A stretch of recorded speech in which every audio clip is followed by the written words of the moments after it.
Hi all, welcome back to our YouTube channel PSC index book. അപ്പോൾ നമ്മൾ 9ാം ക്ലാസ്സിൻ്റെ 4ാമത്തെ ചാപ്റ്ററാണ് ഹിസ്റ്ററിയിൽ എടുത്തുകൊണ്ടിരുന്നത്. Medieval India, concept of kingship and nature of administration എന്നാണ് ചാപ്റ്ററിൻ്റെ പേര്. അപ്പോൾ നമ്മൾ ഒരു ക്ലാസ് ഓൾറെഡി എടുത്തിട്ടുണ്ടായിരുന്നു അല്ലേ? അപ്പോൾ ആ ക്ലാസ്സിൽ എന്തൊക്കെ കാര്യങ്ങളാണ് പറഞ്ഞതെന്നുള്ളത് ജസ്റ്റ് ഒന്ന് ഓർമ്മപ്പെടുത്തിക്കൊണ്ട് നമുക്ക് അടുത്ത പാർട്ട് നോക്കാം. അപ്പോൾ ടെക്സ്റ്റ് ബുക്ക് എടുക്കാത്തവരാരെങ്കിലും ഉണ്ടെങ്കിൽ ടെക്സ്റ്റ് ബുക്കൊക്കെ എടുക്കുക. അപ്പോൾ എല്ലാവരും സുഖമായിട്ടും സേഫായിട്ട് ഇരിക്കുന്നു എന്നൊക്കെ വിശ്വസിക്കുകയാണ്, നല്ല രീതിയിൽ പഠിക്കുന്നുണ്ട് എന്നൊക്കെ വിചാരിക്കുക കേട്ടോ. അപ്പോൾ ടെക്സ്റ്റ് ബുക്ക് എടുക്കാത്തവരാരെങ്കിലും ഉണ്ടെങ്കിൽ ദയവ് ചെയ്ത് ടെക്സ്റ്റ് ബുക്ക് എടുത്ത് വെച്ചിട്ട് ക്ലാസ് കേൾക്കുക കേട്ടോ. അതായത് പ്രയാസമുള്ളവർ 1-2 പ്രാവശ്യം ക്ലാസ് ഒന്ന് കേട്ടിട്ട് ടെക്സ്റ്റ് ബുക്ക് ഉറപ്പായിട്ടും വായിച്ചതിന് ശേഷം മാത്രമേ ഈ ഒരു ക്ലാസ് കംപ്ലീറ്റ് ആവൂ കേട്ടോ. അപ്പോൾ നിങ്ങൾ സ്വന്തമായിട്ട് എന്ത് ചെയ്യുക, ടെക്സ്റ്റ് ബുക്ക് ഒരു പ്രാവശ്യം വായിച്ച് നോക്കണം. അപ്പോൾ പ്രയാസമുള്ള വാക്കുകൾ, സെൻറ്റൻസുകൾ, കാര്യങ്ങളൊക്കെ ഉണ്ടെന്നുണ്ടെങ്കിൽ 1-2 പ്രാവശ്യം ഒന്ന് അതിന് വേണ്ടിയിട്ടൊന്ന് മെനക്കെട്ടൊന്ന് ഇരിക്കണേ. അപ്പോൾ നമ്മൾ എന്താണ് സുൽത്താനേറ്റ് പീരീഡ് എന്ന് നമ്മൾ പറഞ്ഞു. CE 1206-നും 1526-നും ഇടയിലുള്ള കാലയളവിൽ ഡൽഹി ക്യാപിറ്റലായിക്കൊണ്ട് ഭരിച്ചിരുന്ന ഒരു ഡൈനാസ്റ്റിയാണ്. 5 ഡൈനാസ്റ്റീസിനെയാണ് നമ്മൾ എന്തെന്ന് പറഞ്ഞത്, ഡൽഹി സുൽത്താനേറ്റ് എന്ന് പറഞ്ഞത്. അത് നമ്മൾ AKTSL എന്ന് നമ്മൾ ഓർത്ത്. A എന്ന് പറയുമ്പോൾ മലയാളത്തിൽ അടിമവംശം, സ്ലേവ് ഡൈനാസ്റ്റി, അല്ലെങ്കിൽ മെംലൂക്ക് ഡൈനാസ്റ്റി എന്ന് ഓർത്ത് വെക്കുക. K എന്ന് പറയുമ്പോൾ ഖിൽജിയാണ്, ദെൻ T തുഗ്ലക്കാണ്, Sayyid, and last one Lodhi. ഇത്രയും ഡൈനാസ്റ്റീസ് ചേരുന്നതാണ് ഡൽഹി സുൽത്താനേറ്റ് എന്ന് പറയുന്നത് ആണേ. എന്നിട്ട് നമ്മൾ ഫസ്റ്റ് പഠിച്ചത് എന്താണ്, സെൻട്രൽ അഡ്മിനിസ്ട്രേഷൻ. ഇതിന് ഇമ്പോർട്ടൻ്റ് ഫീച്ചറാണ് സെൻട്രൽ അഡ്മിനിസ്ട്രേഷൻ, ഒരു കേന്ദ്രീകൃത ഭരണം. അതായത് നമ്മളിപ്പോൾ സ്റ്റേറ്റ് ഗവൺമെൻറ്റും സെൻട്രൽ ഗവൺമെൻറ് എന്ന് പറയുന്നത് എല്ലാത്തിൻ്റെയും നിയന്ത്രണം സെൻട്രൽ ഗവൺമെൻറ്റിനാണ് നമ്മൾ പറയത്തില്ലേ. അപ്പോൾ അതുപോലെ ഒരു സെൻട്രൽ അഡ്മിനിസ്ട്രേഷൻ എവിടെയും ഉണ്ടായിരുന്നു, ഡൽഹി സുൽത്താനേറ്റിലും ഉണ്ടായിരുന്നു ആണ്. അപ്പോൾ നമ്മൾ ഡൽഹി സുൽത്താനേറ്റിൻ്റെ ഫീച്ചേഴ്സ് ജസ്റ്റ് നമ്മളൊന്ന് പറഞ്ഞായിരുന്നു. എന്താണ്, ടർക്കിഷ് ട്രഡീഷൻ്റെ ഒരു ഇൻഫ്ലുവൻസ് നമ്മൾ പറഞ്ഞു. അതായത് കിങ്ങിന് എന്താണ്, king is equal to god, unlimited authority of kingship. അതാണ് മെയിനായിട്ടും തുർക്കിഷ് ട്രഡീഷൻ എന്നുള്ളതുകൊണ്ട് ഉദ്ദേശിക്കുന്നത്. നമ്മളത് ഓൾറെഡി പറഞ്ഞതാണ്. പിന്നെ നമ്മൾ പറഞ്ഞത് സുൽത്താനാണ് എല്ലാത്തിൻ്റെയും ഹെഡ്. അഡ്മിനിസ്ട്രേഷൻ്റെ ആണെങ്കിലും ജുഡീഷ്യറിയുടെ ആണെങ്കിലും മിലിറ്ററിയുടെ ആണെങ്കിലും അതേപോലെ ഒരു സ്ട്രോങ് മിലിറ്ററി ആർമി ഉണ്ടായിരുന്നു. അതേപോലെ തന്നെ ഖലീഫേറ്റിൻ്റെ ലീഡർഷിപ്പിനെ അക്സെപ്റ്റ് ചെയ്തിരുന്നു ഇല്ലേ. ഖലീഫയുടെ ഭരണത്തെ എന്ത് ചെയ്തിരുന്നു, അല്ലെങ്കിൽ ഖലീഫയുടെ ആ ഒരു നേതൃത്വത്തിനെ ഡൽഹി സുൽത്താനേറ്റും അംഗീകരിച്ചിരുന്നു. പിന്നീട് നമ്മൾ പറഞ്ഞതാണ് ഒരുപാട് റീജിയണൽ ലോസ് ഒക്കെ ഉണ്ട്.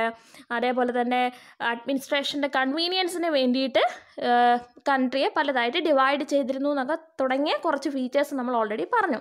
എന്തിൻ്റെയാണ് മക്കളെ നമ്മളിപ്പം പറയുന്നത്, നമ്മൾ ഡൽഹി സുൽത്താനേറ്റിൻ്റെ കാര്യമാണ് പറയുന്നത്. ഓക്കെ, അപ്പോൾ നമ്മളതിൻ്റെ സെൻട്രൽ അഡ്മിനിസ്ട്രേഷൻ്റെ കാര്യം പറഞ്ഞു. അപ്പോൾ നമ്മൾ അതിൽ തന്നെ പറഞ്ഞായിരുന്നു എന്താ, റീജിയണൽ ലോസ് എവിടെ ഉണ്ടായിരുന്നു, വില്ലേജ് ലെവലിലുണ്ട് എന്നുള്ളത് നമ്മൾ പറഞ്ഞു. പ്രാദേശിക നിയമങ്ങൾ നിലവിലിരുന്നു എന്നൊക്കെ നമ്മൾ പറഞ്ഞതാണ്. ബോറടിക്കുന്നുണ്ടോ, തുടങ്ങിയപ്പോഴേ ആർക്കെങ്കിലും ബോറടിക്കുന്നുണ്ടോ? അപ്പോൾ ഡൽഹി സുൽത്താനേറ്റ് എന്താണെന്ന് നിങ്ങൾക്കറിയാം. 5 ഡൈനാസ്റ്റി ചേരുന്നതാണ് ഡൽഹി സുൽത്താനേറ്റ് എന്ന് പറഞ്ഞു. അതിൻ്റെ സെൻട്രൽ അഡ്മിനിസ്ട്രേഷൻ്റെ ഫീച്ചേഴ്സും പറഞ്ഞു. അടുത്തത് നമ്മൾ പഠിക്കാം, ഇന്ന് 2 കുഞ്ഞു കാര്യങ്ങളാണ് പഠിക്കാൻ പോകുന്നത്. ലോക്കൽ അഡ്മിനിസ്ട്രേഷനും ഇക്ത സിസ്റ്റവും വളരെ വളരെ ഇമ്പോർട്ടൻ്റ് ആണ്. ഇക്ത സിസ്റ്റം കേട്ടോ. അപ്പോൾ ലോക്കൽ അഡ്മിനിസ്ട്രേഷൻ്റെ ഫീച്ചേഴ്സ് എന്തൊക്കെയാണ്, എന്തൊക്കെ കാര്യങ്ങൾ അവിടെ പറയുന്നതെന്നുള്ളത് നമുക്ക് മെയിനായിട്ട് നോക്കാം. For the convenience of administration, അഡ്മിനിസ്ട്രേഷൻ്റെ കൺവീനിയൻസിന് വേണ്ടിയിട്ട്, അതായത് ഭരിക്കാനുള്ള സൗകര്യത്തിന് വേണ്ടിയിട്ട് വലുതായിട്ട് കിടക്കുന്ന രാജ്യത്തിന് എന്ത് ചെയ്യും, കുഞ്ഞു കുഞ്ഞു കഷ്ണങ്ങളായിട്ടങ്ങ് ഡിവൈഡ് ചെയ്യും. The empire was divided into provinces. അതായത് തൻ്റെ സാമ്രാജ്യങ്ങളെ, അല്ലെങ്കിൽ ഏതാണോ സുൽത്താൻ ആ സാമ്രാജ്യത്തിന് എന്ത് ചെയ്തിട്ടുണ്ട്, പലതായിട്ട് ഡിവൈഡ് ചെയ്തിട്ടുണ്ട്. എന്തൊക്കെയായിട്ടാണ് ഡിവൈഡ് ചെയ്തതെന്ന് നോക്കിയേ. ഒന്ന് പ്രോവിൻസ്, പ്രവിശ്യകളായിട്ട് ഡിവൈഡ് ചെയ്തിട്ടുണ്ട്. പിന്നീട് ഷിക്കുകളായിട്ട് ഡിവൈഡ് ചെയ്തിട്ടുണ്ട്. Parganas and villages. മക്കളെ ഒന്ന് ശ്രദ്ധിച്ചേ. അതായത് അഡ്മിനിസ്ട്രേഷൻ്റെ കൺവീനിയൻസിന് വേണ്ടിയിട്ട് എംപയറിനെ എങ്ങനെയൊക്കെയാണ് ഡിവൈഡ് ചെയ്തിരിക്കുന്നത്, ഒന്ന് province, then shiqs, pargana and village. അപ്പോൾ പർഗാനകൾ, വില്ലേജുകൾ, ഗ്രാമങ്ങൾ, അതേപോലെ തന്നെ പ്രോവിൻസ് എന്ന് വെച്ചാൽ പ്രവിശ്യകൾ, ഷിക്കുകൾ, ഇങ്ങനെയൊക്കെ ഡിവൈഡ് ചെയ്തിട്ടുണ്ടായിരുന്നു. Then authority separate officers were appointed for each division. അതായത് നമ്മളിപ്പോൾ പറഞ്ഞതുപോലെ പ്രോവിൻസ് പറഞ്ഞു, ഷിക്ക് പറഞ്ഞു, പർഗാന പറഞ്ഞു, വില്ലേജ് പറഞ്ഞു. ഇങ്ങനെ ഓരോ പാർട്ടിനും ഓരോ ഓഫീസേഴ്സ് ഉണ്ട്, സെപ്പറേറ്റ് ഓഫീസേഴ്സ് ആണ് ഫോർ ഈച്ച് ഡിവിഷൻ. ഓരോ ഡിവിഷനും പ്രത്യേകം ഓഫീസേഴ്സ് ഉണ്ടായിരുന്നു. Okay, their authority was not hereditary. അതെന്താ? പരമ്പരാഗതമല്ല. അതായത് ഇപ്പോൾ ഒരാൾ മരിച്ചു കഴിഞ്ഞാൽ അയാളുടെ മകൻ അടുത്ത ഓഫീസർ, അയാൾ മരിച്ചു കഴിഞ്ഞാൽ അയാളുടെ മകനോ അനിയനോ അങ്ങനെ ആയിരുന്നില്ല. എവിടെ? ഈ ലോക്കൽ അഡ്മിനിസ്ട്രേഷനിൽ. ഓക്കെ, അപ്പോൾ നമ്മൾ എന്ത് പറഞ്ഞേ? അഡ്മിനിസ്ട്രേഷൻ്റെ കൺവീനിയൻസിന് വേണ്ടിയിട്ട് എംപയറിനെ പലതായിട്ട് ഡിവൈഡ് ചെയ്ത്. എങ്ങനെയൊക്കെയാ? Province, shiqs, parganas and villages. ഇതിൻ്റെ പ്രത്യേകത എന്താ? സെപ്പറേറ്റ് ഓഫീസേഴ്സ് ഉണ്ടായിരുന്നു. ഇമ്പോർട്ടൻ്റ് ആയിട്ടുള്ള കാര്യം, സെപ്പറേറ്റ് ഓഫീസേഴ്സ് ഉണ്ട്, പക്ഷേങ്കിൽ അതോറിറ്റി വാസ് നോട്ട് ഹെറിഡിറ്ററി. ആ ഒരു ഒന്നും പരമ്പരാഗതമായിരുന്നില്ല, അധികാരം പരമ്പരാഗതമായിരുന്നില്ല ഈ ഓഫീസേഴ്സിൻ്റെ കേട്ടോ. The maintenance of law and order, judicial administration, collection of taxes and organization of the army were the chief duties of these officers. നമ്മൾ പറഞ്ഞു ഓരോ പാർട്ടിനും സ്പെഷ്യൽ ഓഫീസേഴ്സ് ഉണ്ടെന്ന് പറഞ്ഞു. ഇനി ഇവരുടെ ഡ്യൂട്ടി എന്തൊക്കെയാ?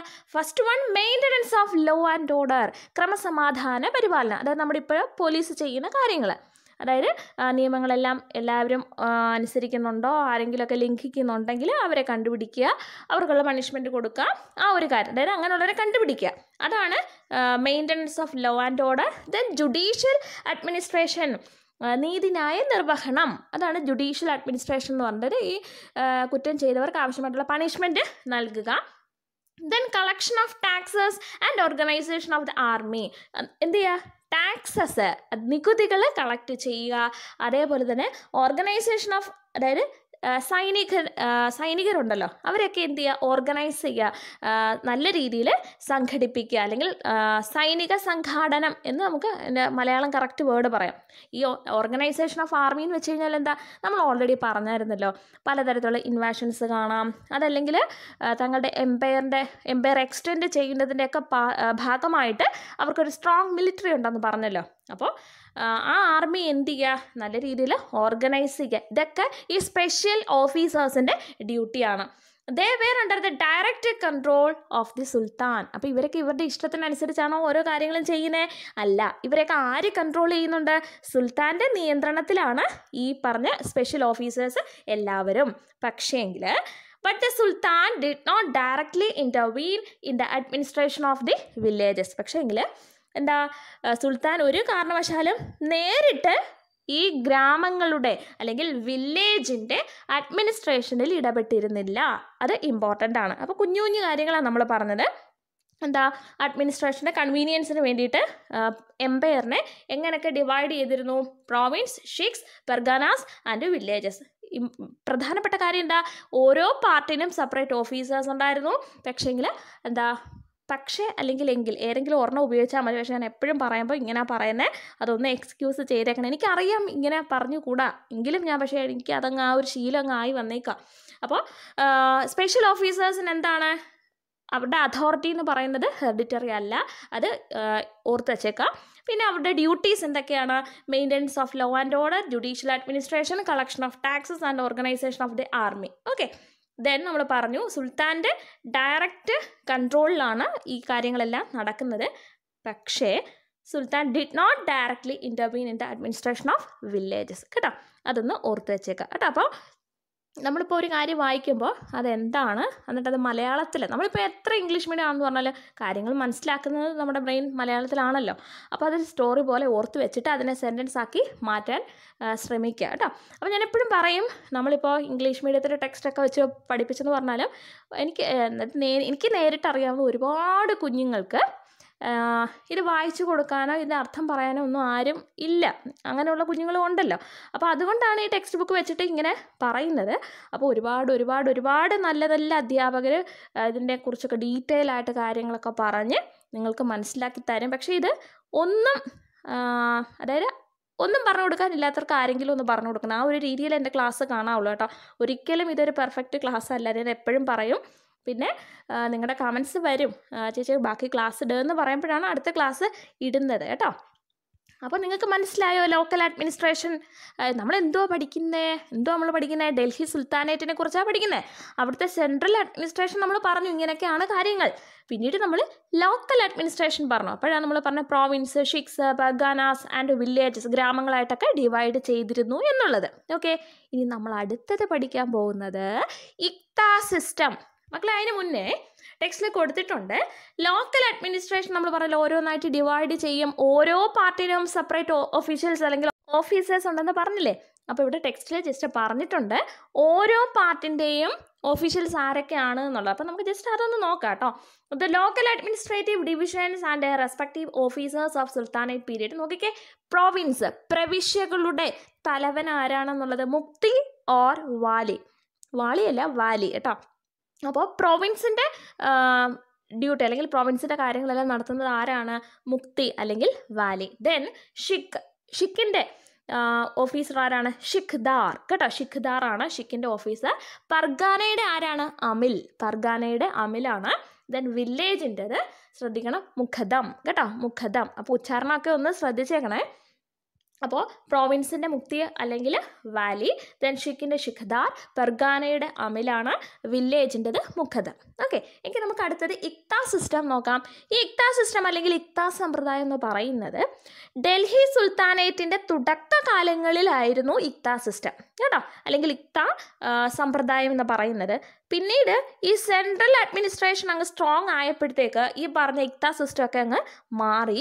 ഈ ഇക്തയാണ് പിന്നീട് പ്രോവിൻസ് ആയിട്ട് മാറിയത്.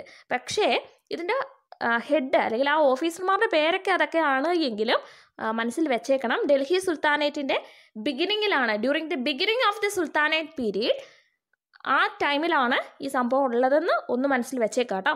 അപ്പോൾ പിന്നീട് ഈ പറയുന്ന ഇക്ത എന്ന് പറയുന്ന സാധനം പ്രോവിൻസ് ആയിട്ട് മാറിയത്. Okay, during the beginning of the sultanate period the country was divided into different parts and these were entrusted with the nobles who were also the military commanders. അതായത് സുൽത്താനേറ്റ് പീരീഡിൻ്റെ തുടക്കകാലങ്ങളിൽ എന്ത് ചെയ്തിരുന്നു? Country, രാജ്യത്തിനെ was divided into different parts called iqta. അതായത് ഡൽഹി സുൽത്താനേറ്റിൻ്റെ ആരംഭ കാലഘട്ടങ്ങളിൽ രാജ്യത്തിനെ എന്തായിട്ട് ഡിവൈഡ് ചെയ്തിട്ടിരുന്നു? പല പല പാർട്ടായിട്ട് ഡിവൈഡ് ചെയ്തിരുന്നു. അതിനെ വിളിച്ചിരുന്നത് ഇക്ത എന്നാണ്. അപ്പോൾ ഈ ഇക്ത എന്ന് പറയുന്ന പാർട്ട് ആരെയാണ് ഏൽപ്പിച്ചിരുന്നത്? നോബിൾസിനെ. നോബിൾസ് എന്ന് പറഞ്ഞാൽ ആരാണ്? ഇൻട്രസ്റ്റഡ് വിത്ത് നോബിൾസ്. നോബിൾസ് എന്ന് പറഞ്ഞാൽ പ്രഭുക്കന്മാരാണ്. Who were also the military commanders. ഇവരാണ് ആ പ്രദേശങ്ങളിലെ മിലിറ്ററി കമാൻഡേഴ്സ്, അതായത് അവിടുത്തെ സൈനിക മേധാവികളും ഈ പറഞ്ഞ ആരാണ്? ഇക്തകളാണ്, അതായത് നോബിൾസ് ആണ് കേട്ടോ. ഓർമ്മയിൽ വെക്കണേ, എൻ്റെ കൂടെ ഉണ്ടല്ലോ. അത് നിങ്ങൾ വീഡിയോ ഒരു സൈഡിൽ പോസ് ചെയ്യുന്ന അല്ലെങ്കിൽ ഒരു സൈഡിൽ പ്ലേ ചെയ്തുകൊണ്ടിരിക്കുന്ന നിങ്ങൾ വേറെ എന്തെങ്കിലുമൊക്കെ കാര്യങ്ങൾ ചെയ്യുവാണോ ശ്രദ്ധിക്കണേ. അപ്പോൾ നമ്മൾ പറഞ്ഞെന്താ? During the beginning of the sultanate period the country was divided into different parts and these were entrusted with the nobles who were also the military commanders. These divisions were known as iqtas and their holders were known in different names as iqtadar, muqti and wali. അപ്പോൾ during the beginning period of Delhi sultanate country was divided into different parts, namely എന്താണ്? ഇക്ത. അതിൻ്റെ ഹോൾഡേഴ്സിനെയാണ് നമ്മൾ ഏതൊക്കെ പേരിൽ അറിയപ്പെട്ടത്? ഇക്താദാർ, മുക്തി അല്ലെങ്കിൽ Valley.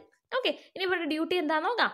The revenue collection and judicial administration of these divisions were the main duties of these ഇക്താദാർ. അല്ലെങ്കിൽ ഈ ഇക്തയുടെ ഹോൾഡേഴ്സിൻ്റെ മെയിൻ ഡ്യൂട്ടി എന്ന് പറയുന്നത് എന്താ? ടാക്സ് കളക്ട് ചെയ്യുക, അതേപോലെ തന്നെ ജുഡീഷ്യൽ അഡ്മിനിസ്ട്രേഷൻ, നീതിന്യായ നിർവഹണം. ഓക്കെ, ഇനി they were also duty bound to maintain an army of their own. അതേപോലെ തന്നെ ഇവർക്ക് മറ്റൊരു ചുമതല എന്താണെന്ന് വെച്ച് കഴിഞ്ഞാൽ ഇവർക്ക് സ്വന്തമായിട്ട് ഒരു ആർമിയെ മെയിൻറ്റെയിൻ ചെയ്ത് നിർത്തണമായിരുന്നു. അത് ഇവരുടെ ഒരു മെയിൻ ഡ്യൂട്ടിയാണ് കേട്ടോ.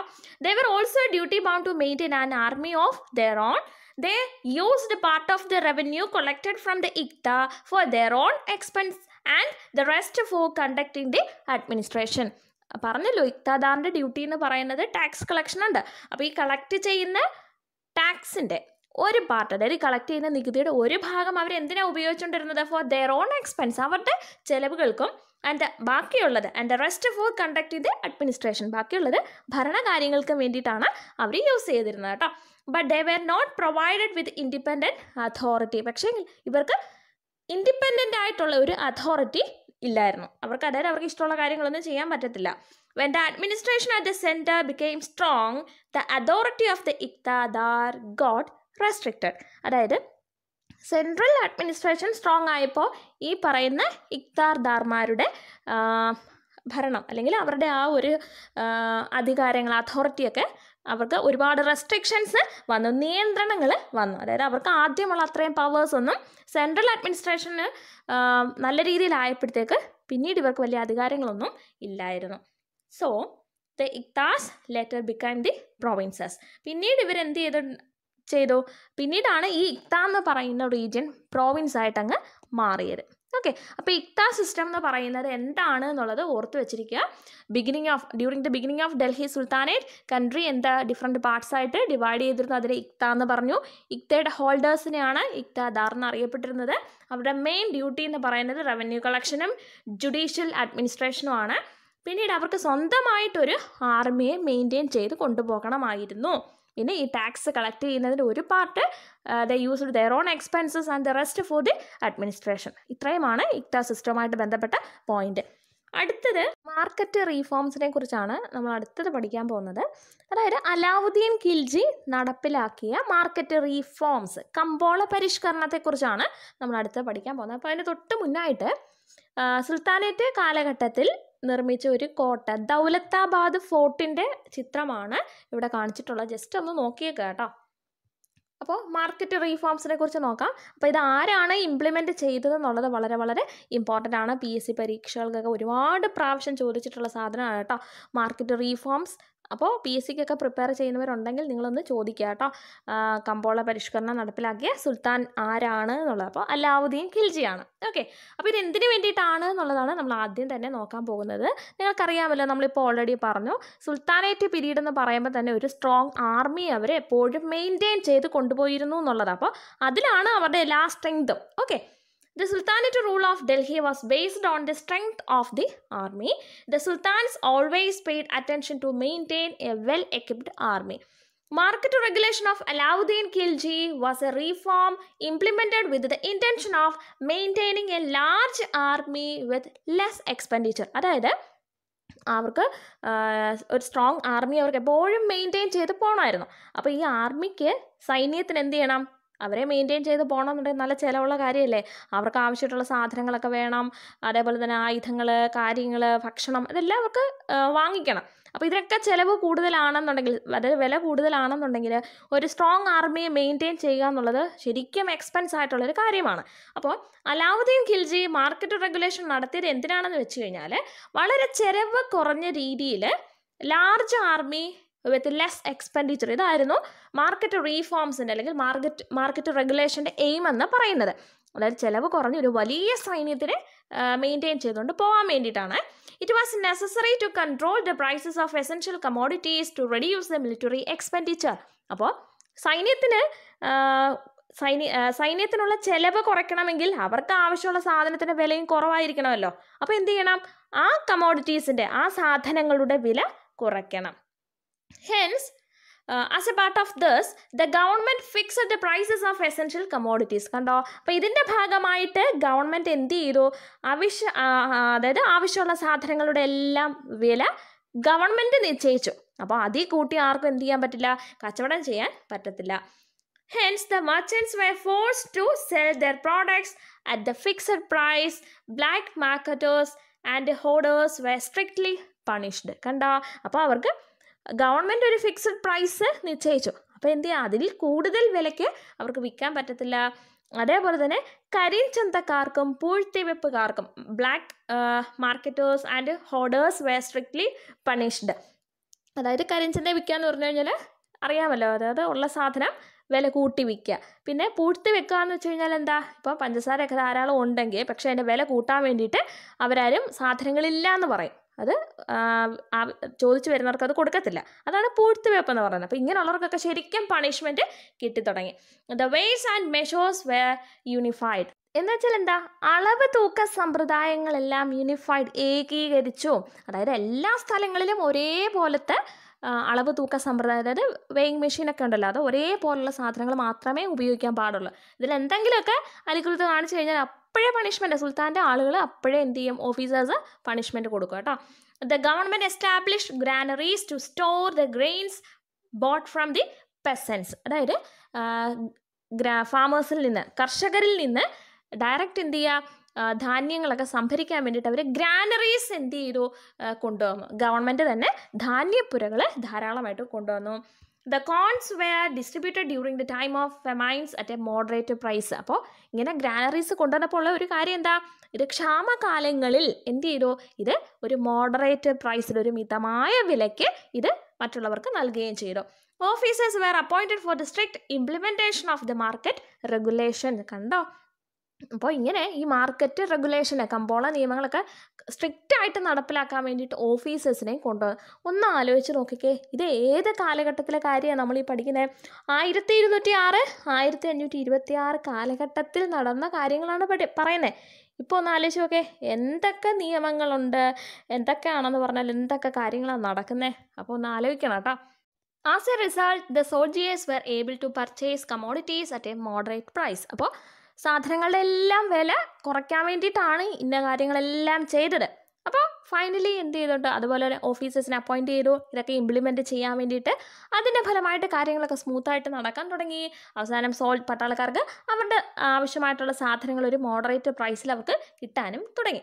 Hence there was no need to pay them high salaries. അപ്പോൾ അവർക്ക് ആവശ്യമായിട്ടുള്ള സാധനങ്ങളെല്ലാം കുറഞ്ഞ ചിലവിൽ കിട്ടുമ്പോൾ അവർക്ക് സാലറി കൂട്ടി കൊടുക്കേണ്ട കാര്യമുണ്ടോ? ഇല്ല, അധികം ശമ്പളം ഒന്നും കൊടുക്കേണ്ട കാര്യമില്ല. ഇപ്പോൾ തന്നെ ആലോചിച്ച് നോക്കേ, നമുക്കിപ്പോൾ 1 കിലോ അരിക്ക് എത്ര രൂപയാണ് അല്ലേ?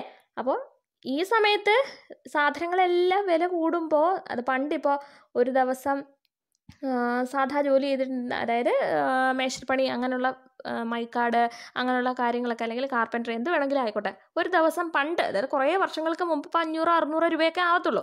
ഇന്നിപ്പോൾ 1000 ആയി, 1200 ആയി, ആ റേഞ്ചിലൊക്കെ പോവാം. ഞാനൊരു സിമ്പിൾ എക്സാമ്പിൾ പറഞ്ഞു കേട്ടോ. കാര്യം എന്താണ്, ഇപ്പോൾ സാധനങ്ങൾക്കെല്ലാം വില കൂടുക ഇല്ലേ? നമുക്ക് ഒരു സിലിണ്ടർ വേണമെങ്കിൽ മിനിമം എന്ത് വേണം, 1000 രൂപ അടുപ്പിച്ച് എന്തായാലും ആവും.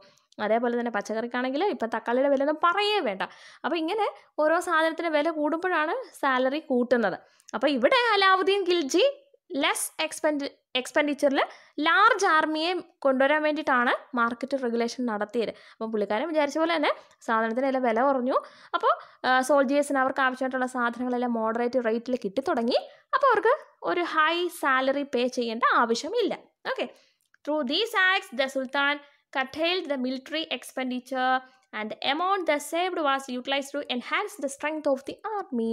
ഇതിൻ്റെ ഫലമായിട്ട് എന്താ, സുൽത്താൻ എന്ത് ചെയ്തു, സൈനിക ചെലവുകളെല്ലാം കർട്ടെയിൽഡ് ദി മിലിറ്ററി എക്സ്പെൻഡിച്ചർ, സൈനിക ചെലവുകളെല്ലാം കുറച്ചിട്ട് അദ്ദേഹം എന്ത് ചെയ്തു. അപ്പോൾ ഈ സൈനിക ചെലവ് കുറയ്ക്കുമ്പോൾ തീർച്ചയായിട്ടും ഒരു എമൗണ്ട് അദ്ദേഹത്തിന് കിട്ടുമല്ലോ ബെനിഫിറ്റായിട്ട്. ആ എമൗണ്ട് വെച്ചിട്ട് അദ്ദേഹം എന്ത് ചെയ്തു, സോൾജിയേഴ്സിൻ്റെ എണ്ണം കൂട്ടി, അതായത് ആർമിയുടെ സ്ട്രെങ്ത് കൂട്ടി. മനസ്സിലായോ? അപ്പോൾ എന്ത് നല്ല കാര്യങ്ങളാണ് അടിപൊളിയായിട്ട് നടപ്പിലാക്കിയെന്നുള്ളതാണ് നമ്മൾ മനസ്സിലാക്കേണ്ടത്. ഓക്കെ, അപ്പോൾ ഇത് വെച്ചിട്ട് ഡൽഹി സുൽത്താനേറ്റ് കഴിയുകയാണ്. അടുത്തത് നമ്മൾ മുഗൾ എംപയർ ആണ് സ്റ്റാർട്ട് ചെയ്യുന്നത് കേട്ടോ.